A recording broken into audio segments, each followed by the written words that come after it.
नमस्कार, मेरा नाम है आकाश। आप देख रहे हैं डिफेंस टॉक। आप लोगों से रिक्वेस्ट है इस वीडियो को एंड तक देखें और चैनल को सब्सक्राइब करें, साथ ही बेल आइकन अवश्य दबाएं। आज की यह वीडियो बांग्लादेश के बारे में है, जहां की पूर्व प्रधानमंत्री शेख हसीना को वहां की इंटरनेशनल क्राइम ट्रिब्यूनल ने मौत की सजा सुनाई थी। क्या यह बांग्लादेश में मोहम्मद यूनुस के नेतृत्व वाली अंतरिम सरकार और पाकिस्तान के आर्मी चीफ आसिम मुनीर के बीच भारत के खिलाफ किसी बहुत बड़ी प्लानिंग का हिस्सा है? क्योंकि शेख हसीना जो है उसको भारत ने पनाह दे रखी है। क्यों बांग्लादेश की राजधानी ढाका में पाकिस्तान समेत दुनिया भर के मौलाना जो है वो वहां पर जुटे हुए हैं? आज की इस वीडियो में हम इसके बारे में पूरा एनालिसिस करेंगे। करीब 15 महीने बाद बांग्लादेश एक बार फिर से सुलग उठा है। बांग्लादेश में गृह युद्ध जैसे हालात हैं, सड़कों पर आगजनी हो रही है। एक तरफ मोहम्मद यूनुस की फौज जो है वो सड़कों पर है, तो दूसरी तरफ शेख हसीना के समर्थक राजधानी ढाका की सड़कों पर उतर चुके हैं। इंटरनेशनल क्राइम ट्रिब्यूनल में शेख हसीना के खिलाफ जैसे ही जो सुनवाई थी वो शुरू हुई, उनके समर्थकों ने यूनुस सरकार के खिलाफ यलगार छेड़ दी थी। ट्रिब्यूनल में शेख हसीना को जुलाई 2024 के छात्र आंदोलन के दौरान हुई हिंसा और हत्याओं का मास्टरमाइंड बताया गया और उन्हें मौत की सजा भी सुना दी गई। 17 नवंबर को उनकी शादी की सालगिरह भी होती है। सीआईए एजेंट मोहम्मद यूनुस और उसकी कट्टरपंथी जमात न केवल एक राजनेता को दफन कर रहे हैं, बल्कि देश की नींव जो है उसको खोखला कर रहे हैं, जिस पर राष्ट्र का निर्माण हुआ था, मतलब बांग्लादेश का। शेख हसीना को सत्ता से बेदखल करने के बाद बांग्लादेश के नए शासकों ने एक अभियान शुरू किया, जो हसीना को फांसी की सजा सुनाकर एक नए शिखर पर पहुंच गया। उन्होंने अगस्त 2024 में शेख मुजीबुर रहमान की मूर्ति को तोड़कर, उनका घर जो था वो एक म्यूजियम था एक्चुअली, उसे जलाकर और हसीना के समर्थकों के खिलाफ हिंसा को बढ़ावा देकर इसकी शुरुआत की। उन्होंने बांग्लादेश आवामी लीग, जिसे BAL बोला जाता है, उस पर प्रतिबंध लगा दिया और मुजीबुर रहमान की तस्वीरों को सार्वजनिक जगहों और सरकारी कैलेंडरों से हटा दिया गया। मैं आपको बता दूं कि शेख हसीना के खिलाफ आंदोलन कभी भी सिर्फ राजनीतिक विरोध नहीं था, बल्कि इसका मकसद यह तय करना था कि बांग्लादेश को किस आइडिया या किस थ्योरी पर चलाया जाएगा। बांग्लादेश के बारे में हमेशा दो विचार रहे हैं। एक विचार यह था जिसने 1971 में बांग्लादेश को जन्म दिया। इस विचार में राष्ट्र की कल्पना भाषा और संस्कृति पर केंद्रित एक सामाजिक सांस्कृतिक इकाई के रूप में की गई थी। इस विचार के तहत बांग्लादेश के लोग धर्म से ऊपर उठेंगे और समाज को तरक्की और खुशहाली के मार्ग पर लेकर आगे जाएंगे। दूसरा विचार पूर्वी पाकिस्तान का था, जो राष्ट्र की कल्पना पूरी तरह से धार्मिक और इस्लामिक नजरिए से करता था। यह दूसरा विचार अब दिन प्रतिदिन फलता फूलता दिखाई पड़ रहा है। हसीना का रिकॉर्ड भी कोई साफ नहीं रहा। उन पर सालों से सॉफ्ट इस्लामिज्म के साथ छेड़छाड़ करने का आरोप लगाया गया। जनता को खुश करने या अपना आधार बढ़ाने के लिए उन्होंने अक्सर हिफाजते इस्लाम जैसे रूढ़िवादी समूहों को खुश किया। लेकिन बांग्लादेश पर नजर रखने वालों के बीच आम सहमति यह रही कि उन्होंने सबसे बुरे इस्लामवादियों जो हैं, जिन्होंने बांग्लादेश और भारत दोनों को खतरा पैदा किया, उन्हें काबू में रखा था। उनके जाने के साथ ये सेफ्टी वॉल जो था वो भी हट गया। शेख हसीना के बाद नए बांग्लादेश में वही ताकतें, जैसे जमात, जिन्हें मुक्ति संग्राम में उखाड़ फेंकने की कोशिश की गई थी, सत्ता में आ गई हैं। ये ताकतें उस नरसंहार अभियान के पीछे थी, जिसके कारण बांग्लादेश को एक अलग देश के रूप में स्थापित करने वाला आंदोलन शुरू हुआ।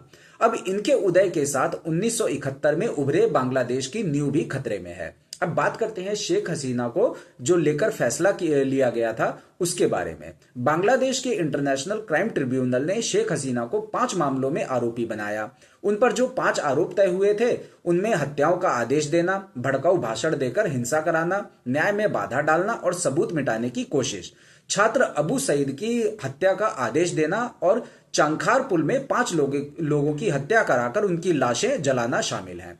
आईसीटी ने शेख हसीना को पहले, दूसरे और तीसरे आरोपी में दोषी करार दिया और पहले जो 2 आरोप हैं उनमें मौत की सजा सुना दी। जब इंटरनेशनल क्राइम ट्रिब्यूनल में शेख हसीना की मौत की सजा का फैसला लिखा जा रहा था, तब यूनुस सरकार जो है वो एक नया गेम खेलता है। क्या गेम खेलता है उसके बारे में मैं आपको बताता हूं।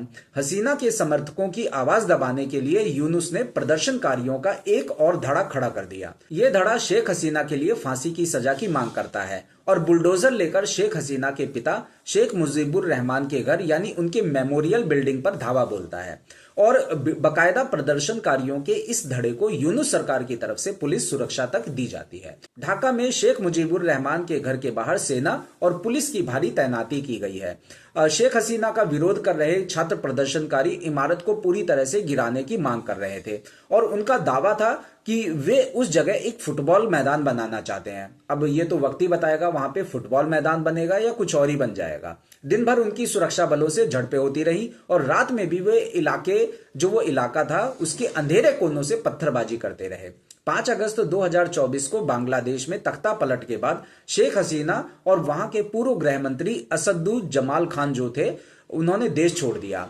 दोनों नेता पिछले 15 महीनों से भारत में रह रहे हैं। शेख हसीना के खिलाफ 453 पेज का जजमेंट लिखते हुए इंटरनेशनल क्राइम ट्रिब्यूनल ने उन्हें मौत की सजा सुना दी। सरकारी वकील ने दलील दी कि शेख हसीना ने प्रधानमंत्री रहते हुए बीते साल जुलाई और अगस्त के दौरान 1400 लोगों की हत्या कराई। बांग्लादेश में सरकारी वकील ने कहा कि इन मौतों का जो जिम्मेदार है वो कौन है? शेख हसीना है। शेख हसीना मौत की सजा के खिलाफ 30 दिन के अंदर सुप्रीम कोर्ट में अपील दायर कर सकती हैं, लेकिन इसके लिए उन्हें पहले बांग्लादेश लौटकर अपनी गिरफ्तारी या फिर सरेंडर करना होगा। बांग्लादेश के इंटरनेशनल क्राइम ट्रिब्यूनल में जो जज शामिल हैं वे सभी मोहम्मद यूनुस के द्वारा चुने गए हैं और वो वही करेंगे जो यूनुस चाहेगा। शेख हसीना ने पहले भी कहा था कि जो हुआ बहुत ट्रेजिक था और उन्हें उस पर पछतावा है, लेकिन कोर्ट में कोई भी ऐसा सबूत नहीं पेश किया गया है जिससे साबित हो कि शेख हसीना ने हत्या के आदेश दिए थे। अब बांग्लादेश की अंतरिम सरकार के मुखिया मोहम्मद यूनुस के कार्यालय से बयान जारी करके ये बोला गया है कि भारत और बांग्लादेश के बीच जो प्रत्यर्पण संधि है उसके मुताबिक यह भारत की जिम्मेदारी बनती है कि वो शेख हसीना को बांग्लादेश के हवाले कर दे। खैर, बांग्लादेश सरकार की यह मांग पूरी होती है या नहीं यह तो समय बताएगा, लेकिन शेख हसीना को फांसी की सजा उस साजिश का परिणाम है जिसे शहबाज और मुनीर ने रची है। बांग्लादेश में अपनी कठपुतली सरकार बनवाने के लिए ही पाकिस्तान ने शेख हसीना को मृत्युदंड दिलवाने का षड्यंत्र रचा। बांग्लादेश में जो कुछ हो रहा है वो पाकिस्तान और आईएसआई के स्क्रिप्ट का परिणाम है। शेख हसीना की फांसी के पीछे पाकिस्तान का हाथ होने के पुख्ता सबूत भी नजर आ रहे हैं। पाकिस्तान के सुनियोजित षड्यंत्र की वजह से ही शेख हसीना को मृत्युदंड की सजा सुनाई गई है। बांग्लादेश की यूनुस सरकार शुरुआत से ही कट्टरपंथियों और पाकिस्तान की रबड़ स्टैंप रही है। ये सब पाकिस्तान प्रायोजित इसलिए है क्योंकि शेख हसीना पर फैसले से पहले पाकिस्तानी सेना और आईएसआई के कई बड़े अफसरों ने लगातार ढाका का चक्कर लगाया। उनका बांग्लादेश की राजधानी में लगातार आना जाना हुआ। पाकिस्तानी सेना और आईएसआई के लोगों ने यूनुस सरकार के अफसरों के साथ कई बैठकें भी की। हो ना हो इन्हीं बैठकों में शेख हसीना को मृत्युदंड देने का षड्यंत्र तैयार किया गया होगा। सबसे पहले पाकिस्तानी नौसेना के जो चीफ है एडमिरल नवीद शरीफ, उन्होंने ढाका का दौरा किया। इसके बाद आईएसआई चीफ मोहम्मद आसिम मलिक बांग्लादेश गया। मलिक ने ढाका में कई बैठकें की। इसके बाद पाकिस्तानी एयरफोर्स के कई अफसरों ने भी ढाका का दौरा किया। पाकिस्तानी फौज के कई जनरल जो थे वो भी ढाका गए। इतना ही नहीं, मौलाना डीजल यानी पाकिस्तान की कट्टरपंथी इस्लामी पार्टी जमीयत उलेमाए इस्लाम फल्ज का मुखिया जो है, क्या नाम है उसका, मौलाना फजलुर रहमान, वो भी वहां ढाका पहुंच गया। जिस वक्त कोर्ट ने शेख हसीना को मौत की सजा सुनाई उस वक्त मौलाना फजलुर रहमान जो था वो ढाका में ही था। फैसले से एक दिन पहले पाकिस्तान के कट्टर मौलाना ने बांग्लादेश के कट्टरपंथियों को भाषण दिया था। अपनी तकरीर में मौलाना ने न सिर्फ पाकिस्तान और बांग्लादेश के मुसलमानों को एक बताया बल्कि कट्टरपंथियों से अपील की कि वो एकजुट होकर इस्लाम की हिफाजत करें। शेख हसीना के खिलाफ आए फैसले से पहले ही बांग्लादेश में हिंसा और उत्पात शुरू हो गई। इस बवाल को मौलाना से जोड़कर देखा जा रहा है। कई लोगों का दावा है कि पाकिस्तान ने फजलुर रहमान को बांग्लादेश भेजकर शेख हसीना के समर्थकों के खिलाफ कट्टरपंथियों को उतारने के लिए भेजा गया है। अच्छा, अब जो ये बांग्लादेश है वहां पर शेख हसीना के समर्थकों और कट्टरपंथियों के बीच जो जंग चल रही है या फिर चल रही थी पहले, अब थोड़ा सा शांत है मामला, वो इसी साजिश का नतीजा मानी जा रही है। मैं आपको बता दूं कि यह फैसला किसी इंटरनेशनल कोर्ट की तरफ से नहीं दिया गया। ये लोग कह रहे हैं कि 2024 के छात्र आंदोलन में 1400 लोग मरे, लेकिन कोई सबूत नहीं है। शेख हसीना ने भी मोहम्मद यूनुस सरकार को जवाब दिया है। उन्होंने कहा है कि यह फैसला गलत, पक्षपातपूर्ण और राजनीति से प्रेरित है। यह फैसला ऐसे ट्रिब्यूनल ने दिया है जिसे एक गैर निर्वाचित सरकार चला रही है और जिसके पास जनता का कोई जनादेश नहीं है। यह एक फर्जी और तथाकथित इंटरनेशनल क्राइम ट्रिब्यूनल है। यह पूरा मामला असली घटनाओं की जांच नहीं बल्कि आवामी लीग को निशाना बनाने की कोशिश है। मोहम्मद यूनुस को किसी ने चुना नहीं है। शेख हसीना की पार्टी आवामी लीग ने इंटरनेशनल क्राइम ट्रिब्यूनल के फैसले के खिलाफ 18 नवंबर को बांग्लादेश बंद का ऐलान किया था। आपको याद होगा ये बात। अब सवाल यह है कि मोहम्मद यूनुस की सरकार ने शेख हसीना को सीधे मौत की सजा ही क्यों सुना दी? तो आइए इसके पीछे की साजिश को हम डिकोड करते हैं। शेख हसीना के तख्ता पलट से लेकर अब तक अंतरिम सरकार के मुखिया मोहम्मद यूनुस की दिलचस्पी बांग्लादेश में चुनाव कराने से ज्यादा उसे पाकिस्तान से भी बड़ा कट्टरपंथी इस्लामिक देश बनाने में दिख रही है। यूनुस राज में ढाका में पाकिस्तान के कट्टरपंथियों समेत भारत के खिलाफ आतंकी साजिशें रचने वाले दुश्मनों का रेड कारपेट वेलकम होता है। खुद यूनुस की नाक के नीचे भारत विरोधी बयान दिए जाते हैं, मानो पाकिस्तानी फौज जो है उससे लेकर खुफिया एजेंसी आईएसआई के लोग बांग्लादेश को पहले की तरह अपना पूर्वी हिस्सा मानकर निजी जागीर समझ रहे हैं। अभी दुनिया भर के मौलवी जो हैं वो बांग्लादेश के में एक सम्मेलन के लिए पहुंचे थे। सभी ने ईश निंदा कानून को बांग्लादेश समेत हर जगह लागू करने की मांग की। कट्टरपंथियों की मॉडर्न लेबोरेटरी बन चुके बांग्लादेश के सोहरावर्दी गार्डन में जो भीड़ जुटी थी उसमें 3 दर्जन यानी करीब 36 मौलाना तो अकेले पाकिस्तान से पहुंचे थे। ढाका के मौलवी सम्मेलन में पाकिस्तान के कट्टरपंथी मौलाना फजलुर रहमान उर्फ डीजल जो था वो भी वहां पहुंचा और पाकिस्तान को बांग्लादेश का भाई बता दिया।